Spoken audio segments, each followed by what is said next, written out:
मेरा नाम है चांदनी वर्मा और आप सभी का इस YouTube चैनल पे स्वागत है। आज हमारा टॉपिक रहेगा व्यंजन। ठीक है, देखिए व्यंजन में हमको क्या पढ़ना है हम समझते हैं। सबसे पहले व्यंजन होते क्या, इसको आप देखिए ध्यान से। वे वर्ण जिनके उच्चारण के लिए स्वरों की सहायता हमें नहीं लेनी होती उसे हम क्या कहते हैं, व्यंजन कहते हैं। स्वर क्या होते हैं, ऐसे वर्ण जिनके उच्चारण के लिए हमें किसी की भी सहायता नहीं लेनी होती, वो स्वर कहलाते हैं। जब आप स्वर की सहायता लेंगे किसी वर्ण के उच्चारण के लिए तो उसे आप क्या कहेंगे, व्यंजन कहलाएंगे। ठीक है, ये काफ़ी इजी है। उसके बाद देखिए हिंदी में व्यंजन की संख्या कितनी होती है, बोलेंगे तो 39 कुल व्यंजनों की संख्या होती है, जिसको 5 प्रकार में बांटा गया है। आप उन 5 प्रकार को एक बार समझ लीजिए, देख लीजिए, यहाँ से सवाल आते हैं। ठीक है, देखिए पहला है आपका स्पर्श व्यंजन, सेकेंड है अंतःस्थ व्यंजन, ऊष्म व्यंजन, संयुक्त व्यंजन और एक होता है द्विगुण व्यंजन। यहाँ पे संख्या डायरेक्ट सवाल आता है संख्या से कि स्पर्श व्यंजन की संख्या कितनी होती है, 25, अंतःस्थ व्यंजन की संख्या 4 होती है, ऊष्मा व्यंजन की संख्या 4, संयुक्त व्यंजन की संख्या 4। इन दोनों की संख्याएं 4 है, कंफ्यूजन वाली कोई बात ही नहीं है। और द्विगुण व्यंजन की संख्या 2 होती है। एकदम से याद रखिए, द्विगुण जो व्यंजन है उसी को हम क्या कहते हैं, उच्छिष्ट व्यंजन भी कहते हैं। ठीक है, तो ये संख्या यहाँ से सीधे सीधे सवाल आते हैं, ये संख्या का आप सीधे ध्यान रखिए। ठीक है, अब देखिए आगे की स्लाइड्स में मैं आपको ये यहाँ पे ये समझाना चाह रही हूँ कि व्यंजन की जो संख्या है उससे सवाल किस तरीके से आते हैं, इसको एक बार देखते हैं तो समझ में आएगा। ऐसा है, देखिए हिंदी वर्णमाला में व्यंजनों को कितने प्रकार में बांटा गया है, व्यंजनों के कितने प्रकार हैं। तो अभी मैंने बताया आपको व्यंजन के कितने प्रकार हैं, तो 5 प्रकार हैं। कौन कौन से वो आप देखते हैं, तो इसका आंसर क्या हो जाने वाला है, 5 प्रकार। ठीक, उसके बाद देखिए हिंदी वर्णमाला में कुल, ये बहुत ही ज़्यादा इंपॉर्टेंट है, कुल व्यंजन की संख्या कितनी है। तो कुल व्यंजन की संख्या पूछ रहे हैं, मतलब क्या पूछना चाह रहे हैं आपसे, ये टोटल। अब ये टोटल को आप अगर करेंगे, जोड़ेंगे तो इसका आंसर आने वाला है 30। इसको तो रट डालिएगा। ठीक है, कुल व्यंजन की संख्या कितनी होती है, 30। देखिए स्वरों की संख्या और ये कुल स्वर की संख्या कितनी है, परंपरागत रूप से स्वरों की संख्या कितनी है, उच्चारण रूप से स्वरों की संख्या कितनी है, ये ऐसे करके सवाल पूछता है, वहाँ पे हम फिर फंस जाते हैं। तो आपको इसको अच्छे से समझ के रखना है। ठीक, अगर आपको कुल व्यंजन की संख्या बोल रहा है तो वो 39 है। अब इसमें देखिए यहाँ पे लिख दिया है परंपरागत, परंपरागत रूप से व्यंजन की संख्या कितनी है, तो यहाँ पे आपका आंसर चेंज हो जाएगा। आप इसे देखिए ऐसा चेंज हो क्यों रहा है, परंपरागत रूप से कहने का मतलब देखिए ये तो संयुक्त व्यंजन है। संयुक्त व्यंजन मतलब क्या, ऑलरेडी जो यहाँ के व्यंजन है इतने में से किसी 2 व्यंजन को मिक्स करके आप एक व्यंजन बना रहे हैं, तो वो 2 व्यंजन तो ऑलरेडी यहाँ पे आ चुका है, तो यहाँ पे आप मतलब 2 बार काउंट कर रहे हो आप, तो ये नहीं आएगा परंपरागत। ठीक, और ये जो उच्छिष्ट व्यंजन है ये नवीन व्यंजन कहलाते हैं, ये हिंदी के क्या कहलाते हैं, नवीन व्यंजन कहलाते हैं। आगे देखिए, मतलब ये परंपरागत रूप से नहीं थे। आपको क्वेश्चन क्या पूछा है कि हिंदी में परंपरागत रूप से व्यंजन की संख्या कितनी है, तो परंपरागत रूप से व्यंजन की संख्या ये 33 कितनी होगी, आप जोड़ेंगे तो कितना आएगा, 33। तो इसका आंसर क्या होने वाला है, परंपरागत रूप से व्यंजनों की संख्या कितनी होती है, 33। देखिए यहाँ पे लिखा भी हुआ है क से लेकर ह तक, क से लेकर ह तक, याद रखिएगा इसको। ठीक है, रटना नहीं है, इसको समझ लेंगे तो गलती नहीं होगी। अब देखिए यहाँ पे क्वेश्चन को देखिए क्या पूछ रहा है, हिंदी वर्णमाला में संयुक्त व्यंजन को हटा दिया जाए तो वर्णों की संख्या क्या होती है। आप पहले वीडियो को पॉज करिए और इसका आंसर देने की कोशिश करिए कि आप इसका आंसर क्या लाते हैं। ठीक है, उसके बाद आप वीडियो को देखिएगा। देखिए यहाँ पे बोल रहे हैं कि संयुक्त व्यंजन को हटाना है, संयुक्त व्यंजन को हटाना है। ठीक, तो हमारे दिमाग में क्या आता है, व्यंजनों की संख्या होती है 39, संयुक्त व्यंजन को हटाना है। अब 4 इसमें से माइनस करेंगे तो आंसर क्या आ जाएगा, 35। और 35 जो है आपके पहले ही ऑप्शन में है, और ये हो जाएगा गलत। क्यों हो जाएगा गलत, क्योंकि वो कुल व्यंजन में आपको संयुक्त व्यंजन हटाने नहीं बोल रहा है, आपको क्या बोल रहा है, हिंदी वर्णमाला में, हिंदी वर्णमाला। ठीक है, तो हिंदी वर्णमाला में व्यंजन पूरे वर्णों की संख्या कितनी होती है, तो वो होती है आपके 52। इसमें आपको 4 माइनस करना है, इसमें आप 4 माइनस करेंगे तो ये आंसर आएगा आपका 48। तो आपका इसमें आंसर क्या होगा, 48। तो आजकल व्यंजन और स्वर लगते इजी है, लेकिन इस तरीके से क्वेश्चंस मतलब मोल्ड कर करके क्वेश्चंस आप पूछ रहे हैं, तो उसको आप एकदम अच्छे से ध्यान रखिएगा। ठीक है, नेक्स्ट देखते हैं। ठीक है, अब आते हैं वापस थ्योरी में। ठीक, अब जो 5 हमारे प्रकार थे व्यंजन के, उसमें से सबसे पहला क्या है, स्पर्श व्यंजन। तो स्पर्श व्यंजन को ही क्या कहते हैं, वर्गीय व्यंजन कहते हैं। क्यों कहते हैं वर्गीय व्यंजन, क्योंकि स्पर्श व्यंजन को 5 वर्गों में बांटा गया है, ये 5 वर्ग इनके हैं। ठीक, थोड़ा सा स्पर्श व्यंजनी क्यों बोला जाता है। ये चीज़ तो आपको पता है कि जब आप किसी भी वर्ण का उच्चारण करते हैं तो अंदर से जो वायु है वो किसी न किसी स्थान से टकराकर आती है, और जिस स्थान से टकराकर आती है, जैसे कंठ से, तालु से, मूर्धा से, दंत से, ओष्ठ्य से, उसके हिसाब से इसके 5 वर्ग बना दिए गए हैं। बस यही है, ठीक है। क्योंकि स्थान को स्पर्श करते हुए आती है, इस वजह से इसका नाम तो रखा गया है स्पर्श व्यंजन। सही है। अब देखिए पढ़ लेना है इसको। 5 वर्ग होते हैं। क वर्ग बचपन में रटे हुए हैं, क ख ग घ ङ च छ ज झ ञ, ये पूरा आप लोगों को पढ़ लेना है। ट ढ ढ ढ ढ ड ढ, ठीक है, त थ द ध न, और आपको क्या हो जाएगा प फ प भ म। ठीक है। अब इसका उच्चारण स्थान देखिए। आप उच्चारण स्थान अगर मान लीजिए भूल जाते हैं, एक तो रिलेट करने से हो जाता है, आप बोल के भी देख सकते हैं, लेकिन फिर अगर आप रिलेट नहीं कर पा रहे हैं तो आप देखिए एक सीक्वेंस पकड़ लीजिए। कंठ, कंठ हो गया कंठ। अब तालु क्या होता है, जीभ, जीभ का जो ऊपर जो टकरा रहा है वो तालु, सीधे सामने खसकेंगे आप। कंठ के बाद आएगा तालु, तालु के बाद मूर्धन्य, मूर्धन्य क्या होता है, जीभ जो आपके दांत के पास पीछे टकराता है वो मूर्धन्य। ठीक। दंत, फिर दांत से टकराएगा, फिर हो, लाइन से आएगा। ठीक है। पहले कंठ आएगा, फिर तालव्य में आएगा, फिर मूर्धन्य, फिर दांत, फिर हो, लाइन से है, और ये लाइन से आपका क्या हो जाएगा वर्ग। ये उस केस में जहाँ पे आप भूलते हैं। ठीक है। अगर आप भूलते हैं तो आप ऐसा कर सकते हैं। अच्छा, अब यहाँ से क्वेश्चन क्या है, बहुत इजी क्वेश्चन है कि जो ज जो है वो किस वर्ग का है, तालव्य का है। ढ जो है वो किस वर्ग का है, मूर्धन्य का है। तो ये सब मतलब इजी है, आप लोग इसको समझ सकते हैं ना। आगे बढ़ते हैं फटाक से। अब देखिए अंतःस्थ व्यंजन। अंतःस्थ व्यंजन इसकी संख्या कितनी होती है, 4। पहले देख चुके हैं हम। पढ़ लेते हैं हम। जिन व्यंजनों का उच्चारण स्वर और व्यंजनों के मध्य होता है, ना तो पूरा स्वर है और ना तो पूरा व्यंजन है, उनको हम क्या कहते हैं, अंतःस्थ व्यंजन। चूंकि ना तो ये पूरे स्वर है ना तो पूरे व्यंजन है, इसी वजह से हम इसको एक और नाम देते हैं, वो क्या है आपका अर्ध स्वर। तो ये याद रखिएगा, बहुत सवाल आता है इससे। अंतःस्थ व्यंजन की संख्या से अंतःस्थ व्यंजन क्या है, बहुत सवाल आता है। ठीक है। तो इनकी संख्या होती है 4, और ये है कौन कौन से, य र ल व, य र ल व, य र ल व, इसको एकदम रट डालना है। अंतःस्थ व्यंजन य र ल व। अब इसका भी आपको उच्चारण स्थान पूछेगा। ठीक है। अब इसका उच्चारण स्थान याद करना है तो रटना पड़ेगा, कुछ कर नहीं जा सकता। य तालु, जीभ जो ऊपर टकरा रहा है तालु। र र र क्या होता है, दंत मूल और मसूड़ा। ठीक है। दांत और मसूड़े दोनों पे टच होगा र। दंत मूल या तो मसूड़ा, ऐसा ऑप्शन में दिया रहेगा, या तो आपको दिया रहेगा वर्तस। वर्तस से ही को क्या बोलते हैं, दंत मूल और मसूड़े के योग को वर्तस से बोलते हैं। ठीक। ल, ल का भी सेम आप बोल के देखिए, र बोलिए फिर ल बोलिए, सेम जगह जीभ जो है आपका वो टकराएगा। ठीक है। तो ये क्या होगा, ये भी सेम होगा वर्तस से। वर्तस से बहुत सवाल आता है, अगर वर्णमाला से सवाल आएगा तो और कहाँ से आएगा, यहीं से आता है, और वहाँ पे टाइम इतना कम रहता है, कंफ्यूजन हो जाते हैं, आंसर गलत हो जाता है, रहता इजी है क्वेश्चन। ठीक है। अब ये क्या है, व तो नाम समझ में आ रहा है, व। ठीक है। दांत जो है आपके होंठ में आके लगेगा, तो ये क्या हो जाएगा, दंतोष्ठ। इसको आप एक साथ बोलेंगे तो दंतोष्ठ, ये हो जाएगा दंतोष्ठ। ठीक है। तो याद रखिएगा, अंतःस्थ व्यंजन की संख्या 4 होती है, य र ल व, और उसका क्या रखोगे, उच्चारण स्थान का नाम, और उसको बोलते हैं अर्ध स्वर। अब देखते हैं ऊष्म व्यंजन। ऊष्म व्यंजन क्या होता है, नाम से समझ में आ रहा है, ऐसा व्यंजन वर्ण जिसको बोलने में बहुत ज्यादा हवा आपके मुख से निकले, वायु बहुत ज्यादा आपके मुख से निकले, उसे कहते हैं ऊष्म व्यंजन। ठीक। इसकी भी संख्या होती है कितनी, 4। पहले पढ़ चुके हैं। कौन कौन से होते हैं, श, श, स और ह। वो बोलोगे तो ही समझ में आ रहा है, श श श ह, काफी ज्यादा हवा जो है वायु मुख से आपसे बाहर आ रही है।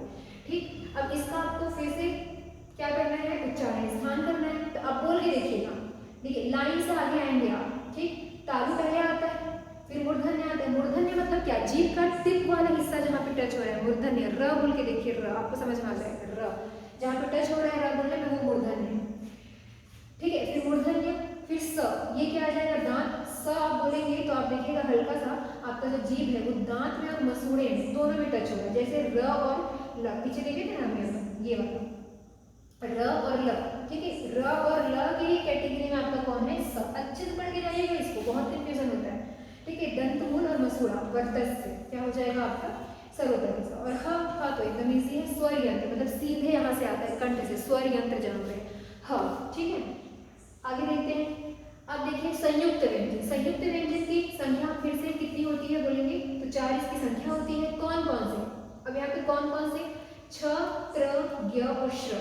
ठीक। अभी किससे किससे मिलकर बनता है, तो देखिए हिंदी वर्णमाला में षटकोण के श का जगह कहाँ पे, क के पूछा हुआ है कि हिंदी वर्णमाला में जो व्यवस्थित आपका हिंदी वर्णमाला है उसमें षटकोण के स का स्थान कहाँ पे है? क के बगल में, क के पास है। इसको थोड़ा सा याद रखिएगा, क और श ही मिलके क्या बनते हैं? क्षत्रिय का श बनते हैं। ठीक, अच्छा अब मान लो कभी भूल जाते हैं, भूलने जैसे है भी नहीं, लेकिन मान लो आप लोग भूलते हैं तो इसको थोड़ा सा आप लोग ऐसे याद रखते हैं, किसी नाम से याद रख लीजिए। सपोज आपको बोलना है कक्षा, क्या बोलना है? कक्षा। ठीक, तो आप इसका खुद प्रोनाउंसिएशन देख रहे हैं, कक्षा कक्षा नहीं बोल रहे हैं, कक्षा कक्षा वैसा हो जाएगा, कक्षा कक्षा आधा का। एक्चुअल में आप देखेंगे तो ये बोल रहे हैं कक्षा कक्षा, ये यही हो रहा है ना, सेम यही तो है, कक्षा कक्षा ही बोल रहे हैं। क और श मिलके क्या बना है? छ।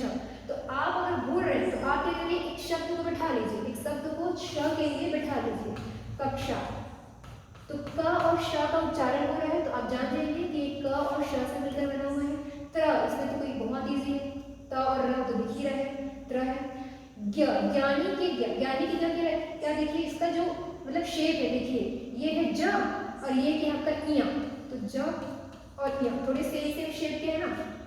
ऐसा आप लोग बस एक ट्रिक है याद करने के लिए कि अगर भूल जाए तो आप उसको सही कर पाए आंसर। ठीक है, अब नेक्स्ट देखिए श्र, ये भी त्र के जैसे है, काफी इजी है। श्र ये क्या है आपका? ये याद रखिएगा, ये षटकोण के श है और ये आपका शक्कर के श है, ये बहुत भूल जाते हैं बच्चे। ठीक है, कि कौन सा श, तो ये आपका शक्कर का श और र मिलेंगे तो क्या बन जाएगा? श्र। यही है, पूरा रटने वाला है, समझने जैसा इसमें तो कुछ भी नहीं है, पूरा रटना है बैठ के इसको। ठीक है, अब देखिए द्विगुण व्यंजन, इनकी संख्या कितनी होती है? देख चुके हैं, इनकी संख्या होती है 2।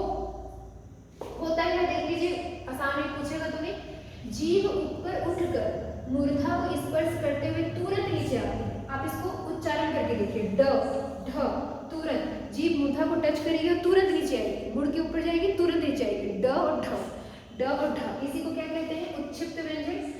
इसको याद रखिएगा, ये हिंदी वर्ण के नवीन व्यंजन, इसे पूछ देगा, हिंदी वर्ण के 2 नवीन व्यंजन कौन से हैं? कौन कौन से हैं बोलेंगे तो ड और ढ, याद रखिएगा। ठीक है, देखिए अब आगे समझ लेते हैं वो कहाँ पे हमारा पूरा जो प्रकार है किसके? व्यंजन के।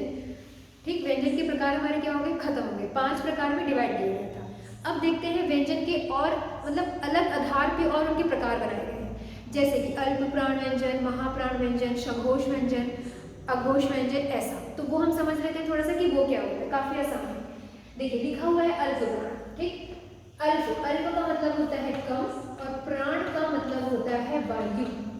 मतलब ऐसे व्यंजन जिनके उच्चारण में कम वायु आपके मुख से निकलती है, वो क्या हो जाएगा? अल्प प्राण। अब इसको रटेंगे कैसे? व्यंजन तो काफी सारा है, स्वर तो कम है तो वो रटा जाता है, तो इसका एक ट्रिक है, सारे बुक्स में लिखा होता है, यहाँ पे भी है। आपको पहले तो ये वर्ग एकदम याद रहना चाहिए, तो बहुत जरूरी है। आप जब संधि करेंगे, संधि के इतने सारे रूल्स हैं, वो पूरे वर्ग से निकल कर आते हैं, तो ये व्यंजन का वर्ग आपको तब रटना है। तो देखिए प्रथम, तृतीय और पंचम, ये वर्ग का जो पहला वर्ग है, ये आपका पहला वर्ग है, एक छोड़ के तीसरा, एक छोड़ के पांचवा।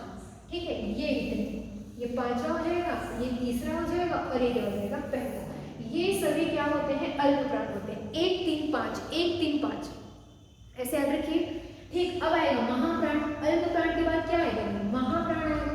अब महाप्राण नाम से समझ में आ रहा है, महा मतलब अधिक, प्राण मतलब वायु, मतलब ऐसे व्यंजन जिनके उच्चारण में अधिक वायु आपके मुख से निकले, उसे आप क्या कहेंगे? महाप्राण। तो इनके बाद जो बच गया वो क्या हो जाएंगे? वो आपके महाप्राण हो जाएंगे। ये दूसरा और कौन सा? ये आपका चौथा। ऐसे याद रखेंगे, 1 3 5 2 4, 1 3 5 2 4, बार बार बोलेंगे तो याद हो जाएगा। अब वहां पे सोच के लगाएंगे बोलेंगे तो वहां पे लगा सकते हैं, लेकिन गलती होने का चांस क्या रहता है? ज्यादा रहता है। बस यही है, देख लेते हैं आगे। अब ये क्या है आपका? महाप्राण। अभी बता देंगे आपको महाप्राण क्या होता है, दोबारा बताने की जरूरत नहीं है। ठीक है, कौन कौन से होंगे भाई? दूसरा, दूसरा और कौन सा? चौथा। 2 और 4, 2 दूनी 4, ऐसे करके आप कर सकते हैं महाप्राण, महाप्राण। ठीक है, आगे देखिए। अब आता है आपका अघोष व्यंजन और एक आता है सघोष व्यंजन। तो इसको पहले समझ लीजिए होता क्या है, तो गलती भी नहीं होगी। घोष, घोष का मतलब होता है कंपन। आप जब किसी भी व्यंजन का उच्चारण कर रहे होते हैं तो आपके कंठ में जो एक कंपन उत्पन्न हो रहा है, वो कंपन जो आपको फील होगा। ठीक है, तो घोष का मतलब कंपन और अ लगा है अघोष, अघोष, अ मतलब होता है बिना, तो कंपन के बिना अर्थात जिन व्यंजन के उच्चारण में कंपन नहीं होता अघोष कहलाएंगे, और जिन व्यंजन के उच्चारण में कंपन होता है वो क्या कहलाएंगे, सघोष कहलाएंगे। तो इसको भूलना नहीं है, इसको भूलेंगे कैसे नहीं, श और अ को टारगेट बनाएंगे। स का मतलब होता है साथ, मतलब घोष के साथ, कंपन के साथ, और अ मतलब बिना, कंपन के बिना। ठीक है, ऐसे याद रखिएगा इसको, क्योंकि ये हार्ड कब बनेगा, जब आप भूल जाएंगे, और तो इसमें कुछ है नहीं। ठीक है, तो इसका भी नियम है। अब इसके नियम को क्या करेंगे, देखिए, पहला दूसरा, सिर्फ पहला दूसरा, यहाँ पे ये देखिए, ये पहला और ये दूसरा। ठीक है, ये सभी के सभी क्या होते हैं आपके अघोष, एकदम याद रखिएगा, सिर्फ पहला और दूसरा, पहला और दूसरा, मतलब इनके उच्चारण में कंपन नहीं होता। और इनके साथ जो आपके स श श वाले व्यंजन, ठीक है, ये वाले श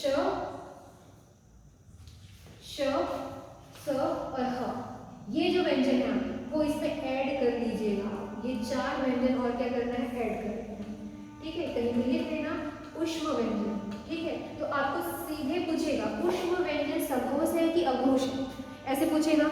ऊष्म व्यंजन में से वर्णों को अलग अलग निकाल देगा, श जो है वो सघोष है कि अघोष है, ऐसे कितने क्वेश्चन बना सकता है। तो इसको आप क्या करेंगे, एकदम अच्छे से दिमाग में बैठा के जाइए, पहला दूसरा और क्या हो जाएगा, ऊष्म व्यंजन। उसमें क्या था, 1 3 5 2 और 4।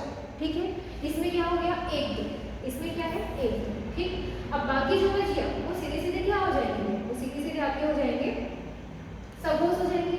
बचा कौन कौन सा, तीसरा, चौथा और पांचवा, ये बचा।